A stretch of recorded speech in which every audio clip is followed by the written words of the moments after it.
यौम इत्फाल के मौके पर देगलू नाके पर बच्चों के तिब्बी कैंप का इनेकाद किया गया। आज़ाद भारत के पहले वजीर आज़म पंडित जवाहरलाल नेहरू को बच्चों से बहुत लगाव था, इसलिए हर साल उनके यौम पैदाइश 14 नवंबर को यौम इत्फाल के तौर पर मुल्क भर में मनाया जाता है। इस मौके पर स्कूली सतह पर बच्चों के लिए मुख्तलिफ सकाफती प्रोग्राम लिए जाते हैं। यौम इत्फाल के ही ज़िमन में रियासती हुकूमत के महकमे सेहत की जानिब से आंगनवाड़ियों की सतह पर छोटे बच्चों की मुकम्मल जिस्मानी जाँच और तशखीस इमराज के लिए खुसूसी कैंप लगाए गए, जिसमें सरकारी अस्पतालों में बरसर खिदमत माह इमराज इत्फाल डॉक्टरों ने खिदमत अंजाम दी। नांदेड़ के भी तमाम आंगनवाड़ियों में ये कैंप मुनक्किद किए गए। उमर कॉलोनी देगलू नाके की आंगनवाड़ी नंबर 81 और 82 में भी बच्चों के लिए मेडिकल कैंप का इनेकाद अमल में आया। इस कैंप में सरकारी अस्पतालों के माहिरीन इमराज इत्फाल doctor Abdul Rahman Khan Pathan, doctor Alure madam, doctor Rathod और फार्मासिस्ट चिंतावार की टीम ने बच्चों की मुकम्मल जांच और इलाज किया। कैंप के दौरान बच्चों में छोटी मोटी बीमारियां भी पाई गई, इन्हें इलाज तजवीज़ करके दवाएं मुफ्त में दी गई। जिन बच्चों में पेचीदा अमराज पाए गए उन्हें इलाज के लिए सरकारी अस्पताल बुलाया गया। संगीन इमराज के हामिल बच्चों का औरंगाबाद, पुणे और मुंबई जैसे बड़े शहरों में इलाज करवाया जाएगा। इस कैंप में उमर कॉलोनी, देगलू नाका, तुराब नगर और बागवान कॉलोनी के सैकड़ों बच्चों की जाँच की गई। इसके अलावा बच्चों की हिफ्ज़ान सेहत, ग़िज़ाई ज़रूरियात, तग़ज़िया व दीगर उमूर से मुताल्लिक़ सरपरस्तों खुसूसन माओं की रहनुमाई की गई। इस कैंप को कामयाब बनाने में आंगनवाड़ी मुलाजिमाओं संगीता टाक, रशीदा बेगम और बंसोड़े मैडम व दीगर ने काफ़ी जद्दोजहद की। हाँ, ये जो है सो राष्ट्रीय बाल स्वास्थ्य कार्यक्रम के अंतर्गत जो है साल भर में 2 दफ़ा जो है सो आरोग्य तपासनी होती है।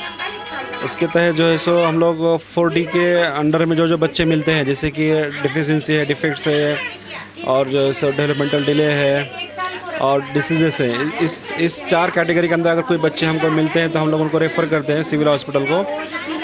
और अगर यहाँ पे अगर नहीं होता है तो हायर सेंटर को भेज के और हम लोग उनको जो है सो पूरा ट्रीटमेंट फ्री में जो है करवा के देते हैं। वैसे भी कल जो है सो पंडित जवाहरलाल नेहरू का जो है सो जयंती थी, तो उसके मुझे उसका भी था मौका एक।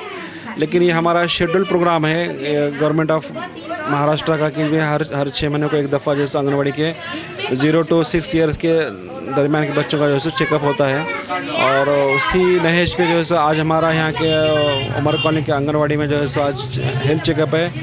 अभी इसमें से जो भी बच्चे हमको मिलते हैं रेफ़र के, जिसको ऑपरेशन की ज़रूरत है या फिर जो बच्चे कुपोषित हैं, तो हम लोग उनको NRC में जो है श्यामनगर में भेज के उनका वहाँ पे मुकम्मल इलाज करवा देते हैं।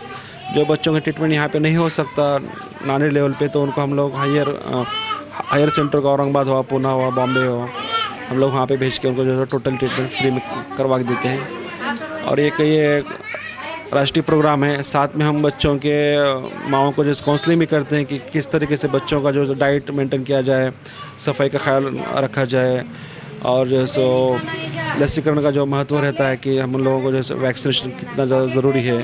तो इन सब बातों के वजह से हर पेरेंट के साथ हम लोग जो है काउंसलिंग भी करते हैं। नमस्ते, मैं संगीता मेड़, आंगनवाड़ी क्रमांक 12, उमर कॉलोनी, नांदेड़। आज हमारे यहाँ बाल दिन या आज हमारे यहाँ पे पंडित जवाहरलाल नेहरू जयंती के निमित्त से ये बाल दिन का प्रोग्राम मनाया जा रहा है। वो उसमें हमने आज 1 दिन से लेके 6 साल तक के बच्चों का आरोग्य चेकअप किया है। यहाँ पे पूरी बॉडी चेकअप हो रहा है। यहाँ पे जैसे छाती में होल हो या किसी को खोखला या डांगा खांसी हो या बुखार, पूरी बॉडी चेकअप करके वहाँ यहाँ पे हमने उनके वास्ते दवाई वो सब अवेलेबल करे वाले हैं। यहाँ पे फिरोज पठान सर, आलूरे मैडम और चिंतेवार सर, ऐसे पूरे अपने नांदेड़ शहर के जो विष्णुपुरी के दवाखाने के डॉक्टर्स है, उन्होंने यहाँ पे आके अपने बच्चों का चेकअप करें। और ये पूरे आंगनवाड़ियों में हर साल में 2 बार ये प्रोग्राम, राष्ट्रीय प्रोग्राम जो है आरोग्य के विषय, इसमें हम माँ बाप को भी बुलाते हैं, उनको भी सफाई का और बच्चों की तालीम कैसी करना, उनको क्या क्या खिलाना, जैसे हरे सब्जियां ज़्यादा खिलाना, उनका जूस निकाल के पिलाना, फलों का जूस निकाल के पिलाना, बच्चों को चॉकलेट और इसका पेप्सी वो नहीं देना, ये पूरा यहाँ पे बताया गया है। और ऐसे ही पूरे हर आंगनवाड़ियों में ये प्रोग्राम लिया जा रहा है।